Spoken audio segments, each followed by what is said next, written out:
Orthodox സഭയിലെ ആഭ്യന്തര പ്രശ്നങ്ങൾ ചർച്ച ചെയ്യാൻ ഓർത്തഡോക്സ് സഭ എപ്പിസ്കോപ്പൽ സുനോദോസ് ഇന്ന് ചേരും. സഭാസ്ഥാനമായ കോട്ടയം ദേവലോകം അരമനയിൽ രാവിലെ 10 മണിക്കാണ് യോഗം.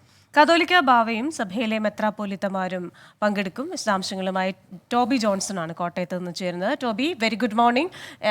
10:30 യോഗം. എന്തൊക്കെയായിരിക്കും ഇന്ന് ചർച്ചയാകുക?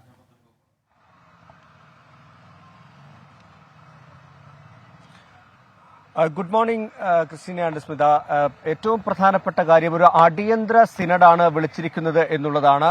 അതായത് പ്രധാനമായി 2 വിഷയങ്ങൾ. നിലവിൽ നമുക്കറിയാം ഓർത്തഡോക്സ് സഭയുമായി ബന്ധപ്പെട്ട് നിരവധി വിവാദങ്ങൾ ഉയർന്നു വരുന്നുണ്ട്. അതിൽ ഏറ്റവും പ്രധാനപ്പെട്ടതാണ് നിലയ്ക്കൽ ഭദ്രാസനവുമായി ബന്ധപ്പെട്ടുണ്ടായ ആ ഒരു വിവാദം. ഒരു വൈദികൻ BJP-യിൽ ചേർന്നു. അതിനുശേഷം ഈ നിലയ്ക്കൽ ഭദ്രാസനാധിപനെ മറ്റൊരു വൈദികൻ സമൂഹ മാധ്യമങ്ങളിലൂടെ അസഭ്യം പറയുന്നു. അങ്ങനെ ഇതുവരെ കണ്ടിട്ടില്ലാത്ത തരത്തിലുള്ള ചില പ്രതികരണങ്ങൾ വൈദികരുടെ ഭാഗത്ത് നിന്ന് തന്നെ ഉണ്ടാകുന്നു. അതോടൊപ്പം തന്നെ അടൂർ കണ്ടനാട് ഭദ്രാസനാധിപനെതിരെ ഒരു വധഭീഷണി വരുന്നു. ഇത്തരത്തിലുള്ള നിരവധി വിഷയങ്ങൾ ഉയർന്നു വന്ന ഒരു സാഹചര്യത്തിലാണ് അടിയന്തരമായിട്ടുള്ള ഒരു സിനഡ് ഇന്ന് ദേവലോകം അരമനയിൽ ചേരുന്നത്. ഈ വിഷയങ്ങളിലെല്ലാം ഇന്ന് സജീവ ചർച്ചയുണ്ടാകും. 30 മെത്രാന്മാർ എല്ലാവരും ഇവിടെ ഇന്ന് എത്തുമെന്നാണ് നമുക്ക് അറിയാൻ കഴിയുന്നത്. അവർ വിശദമായിട്ട് ചർച്ച നടത്തി ഈ വിഷയത്തിൽ ഒരു തീരുമാനത്തിലേക്ക്, പ്രശ്നങ്ങൾ അവസാനിപ്പിക്കാനുള്ള ഒരു തീരുമാനത്തിലേക്ക് കടക്കുമെന്ന് തന്നെയാണ് മനസ്സിലാക്കാൻ സാധിക്കുന്നത്. കോട്ടയത്ത് നിന്ന് ഈ വാർത്തയുടെ വിശദാംശങ്ങളുമായി നമുക്കൊപ്പം ചേർന്നത്.